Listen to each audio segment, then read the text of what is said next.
Greetings, ladies and gents, and welcome to this latest edition of Tales from Outer Space, where I take stories from across the internet and read them for your entertainment. Humanity is a monster, trying desperately to be a person. It tries so hard to shed all the evils of its past, but something always happens that pulls it back towards its more horrific and destructive habits. But even in the darkest depths of man's rage, it strives so very hard to shed those wicked impulses and darkest thoughts. To that end, in the distant future, when man began to walk the stars, those minds, with the foresight to realize that it was inevitable, that something would happen to trigger all of our worst instincts and habits, would need some kind of safeguard, some kind of protective leash, so that we might not succumb to the worst in ourselves.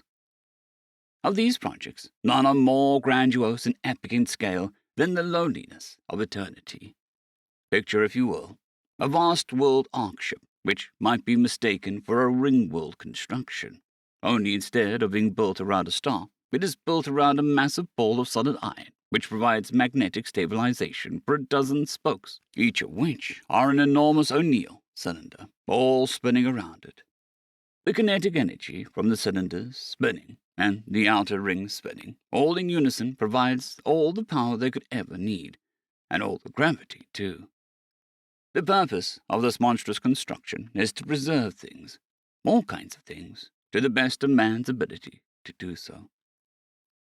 More often than not, the preservation is because of something we have done, either by accident or retaliation. When we perceive an existential threat, we tend to get a little cranky and decide to exterminate whatever it is that has tried to exterminate us first, even though we know that responding to genocide with genocide is wrong and evil. We are still inclined to respond in such a fashion, and that is why things like the loneliness exists, to try and stop us from going full bore and committing such evils 100%. Several dozen races of sapiens, and sizable chunks of their homeworld's biospheres, existed in carefully managed harmony on board the grand vessel. Slowly we rebuild their species and keep them away from the rest of the galaxy, until man's bitterness and hate can finally run its course, and they can be given a chance to rejoin the others out in the starbox. But not everyone can accept this directive. And sometimes we really do cut our noses out to spite our faces, and we must remind ourselves of why we do what we do. Aboard the loneliness of eternity, within one of the grand spokes, there is a shrine. It is a small thing, built after Earth's ancient Shinto shrines of Japan. It has stood for almost 1,000 years, tended to generation after generation by one of the founding families that helped build it in the first place. And in that shrine there is an elderly woman strumming gently on a shamisen. Almost 2 centuries of working day to day out in the artificial light has made her skin dark bronze. Larvae-stage children of alien races surround her. Some play in the cherry blossoms that slowly fall from the trees, chasing each other or following the trails of tiny insects. A few were hidden in the upper boughs of the trees, going through their first molts, being cheered by the younger ones as they wiggled out of their carapaces. A few were sitting around, or laying on the old woman as she played, listening to her gently sing the ancient lullaby of her homeland. Nen kurori yu, ukurori yu, boya wa yai kada. Nena shina. The old woman smiles down at the larval toddler snoozing on her lap, trilling gently as she sings to it. A brief gust of cold spring air makes it wiggle against her casoda for a little warmth. She continues to sing a lullaby until a sudden, brief change in the atmosphere hits her nose. Her eyes open and rapidly switch from gentle gaze of her loving grandmother to a sharp, predatory glare of a wolf who knows that her cubs are in danger. Yoko-chan, she says with a soft but stony voice. An older child of the same alien species pokes her head out from the shrine, putting her broom against the wall and using a pair of pedipalps to wipe some dust from her eyes.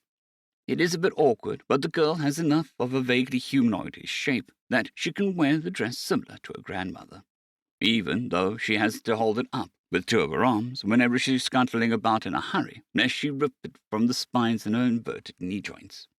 "Hi, Oberson," It is very difficult for the species of half-reptile, half-arthropod analogues to speak human tongues, especially more complex languages like Japanese. But the girl has been trying ever since she was a primary larva, and she refuses to speak anything else. The old woman does not say anything more, however, not immediately. She simply points at the children scurrying around, then at the large steel door set against the side of the shrine. Hayaku is the only word that leaves the old woman's mouth, still calm despite the increasing tension in the air. The young shrine bug lizard looks puzzled for a brief moment until she catches the scent of the wind itself. Instinctively, a series of urticating spines, normally hidden under her neck plates, begin extending, but before she loses herself to her instincts, she simply lets out a loud, shrill whistle and begins picking up the smaller larvae that cannot scurry very quickly, including the one on the grandmother's lap. This causes the infantile creature to wake up with a start and begin crying for Baba. But Kyoko is very quick, and she does not care about ripping her dress. Only a few children will not make it to the steel shelter doors, because they're already dead. The old woman gets to her feet and takes up a broom the girl had been using earlier, beginning to sweep as she approaches by a small gaggle of young adults. These ones are her own species. They fan out around her, surrounding her, while she sweeps. Some of them have knives or crowbars or other simple implements that can be easily used for murder. All of them have a vaguely greenish copper-smelling blood on their weapons and their boots and shoes. One of them speaks while reaching to grab the broom. "Magi the rest, traitor!" Granny pulls the broom back from her reaching hand and smacks it lightly with a tip. "They are safe. You should leave. Now, before security personnel arrive. If you do, I promise you'll get a good hitter's thought before they put your rabid little mutts down." She spits on the previous speaker's shoes, eyes narrowing as she slowly goes from face to face. A few of the gathered faces chuckle darkly. "When are we dead? That's fine. As long as we finish the job, then war is over." A new voice speaking is cut off by a sudden bap across the face with a broom handle. "Foolish whelps. That war is 30 years since over. Do you think you are the first to try this sort of nonsense? Come into our station, call us traitors, try to destroy everything we stand for. Do you think that you are the only ones who have lost? Did any of you even lose anything to begin with, other than chance to get some blood yourselves? Well, you've had your fun and murdered some of my poor little ones. You will have no more." Granny steps back as she growls this out, far more menacingly than any of them had anticipated.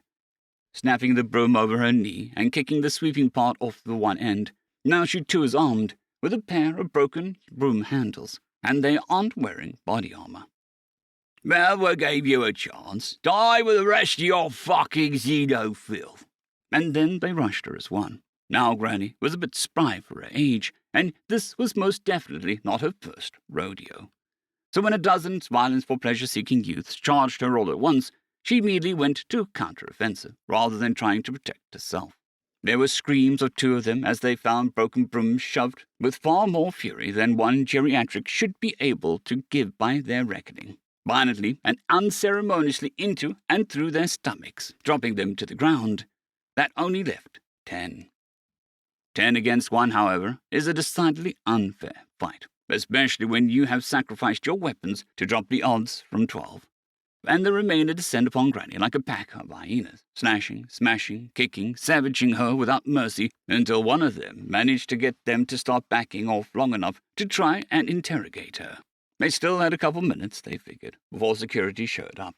If they could just find the rest of the hated aliens, they could end the war. The apparent leader cracked the old woman across the face with a crowbar. Not as hard as she could, but Granny spat out some teeth while screaming, "Where the fuck are they, you treacherous old bag?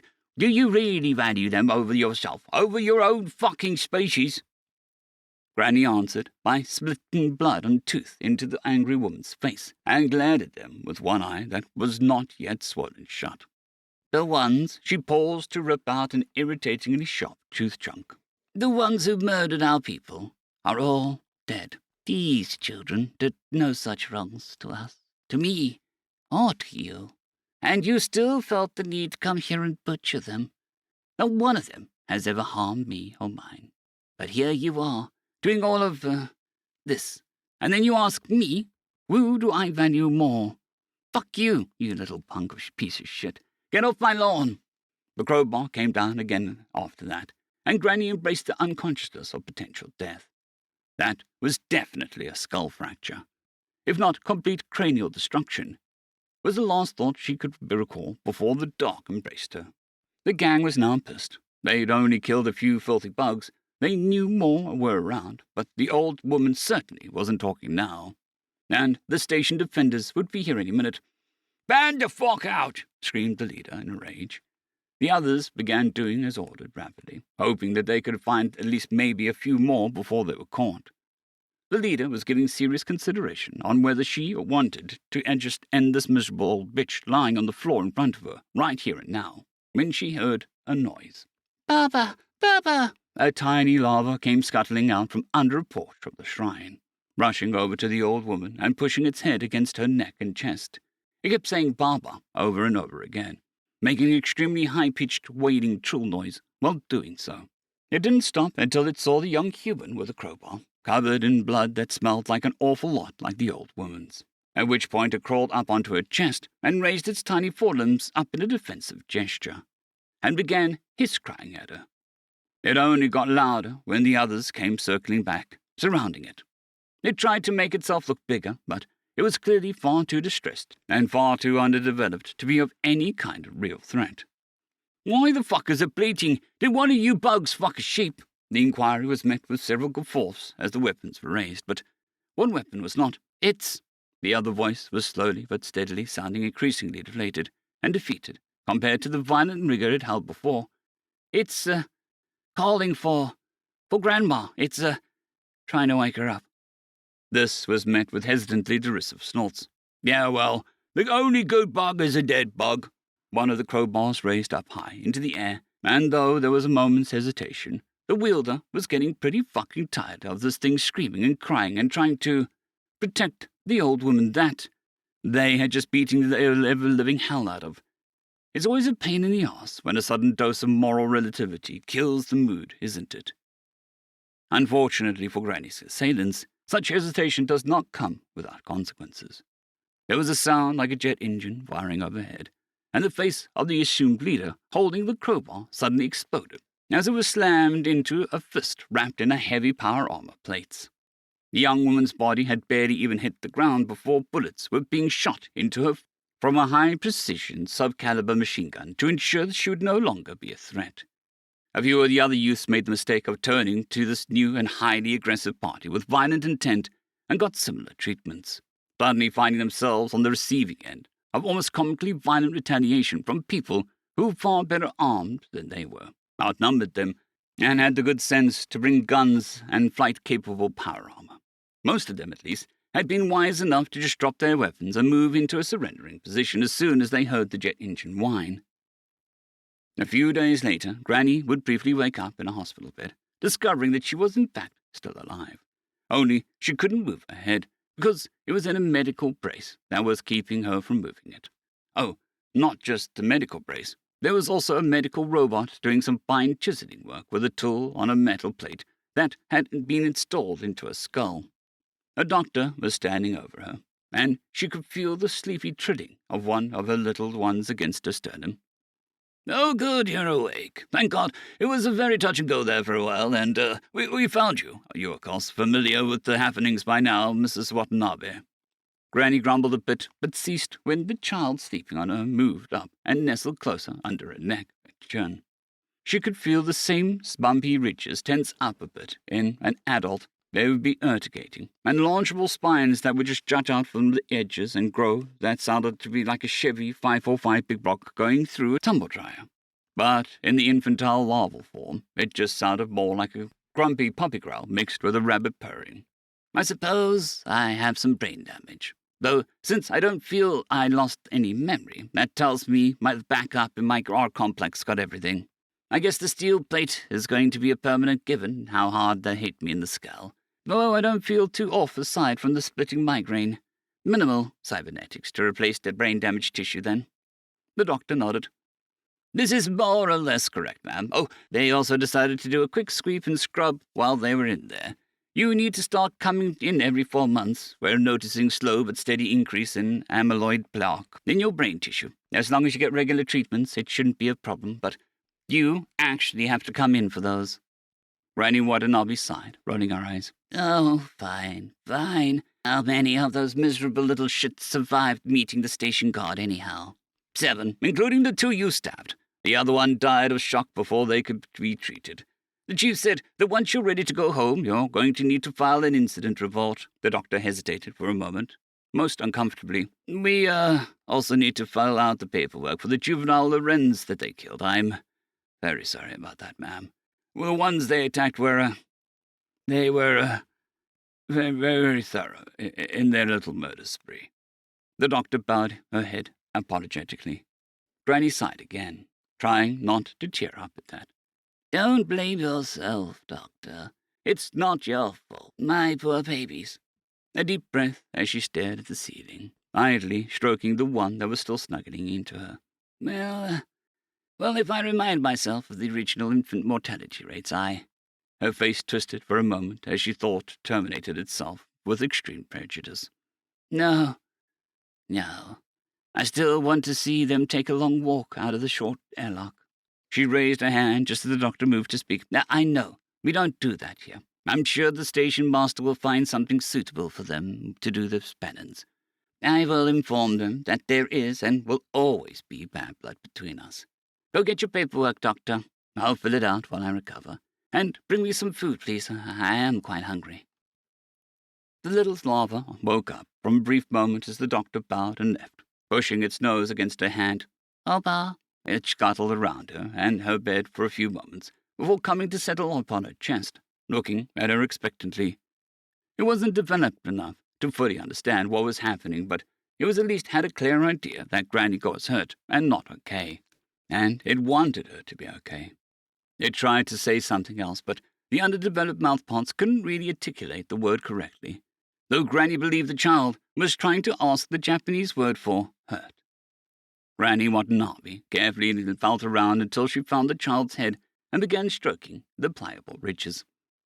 Oba will be okay, dearie. Everything will be all right, eventually. Once the child began to settle a bit, she started to sing gently, so it could relax and be assured. Nen korori yo, okururi yo, buya wa yoi kada, nana shina. End of story.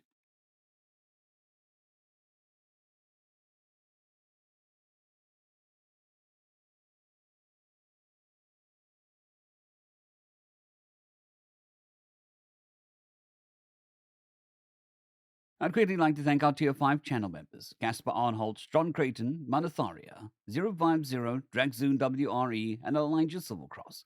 Thank you very much.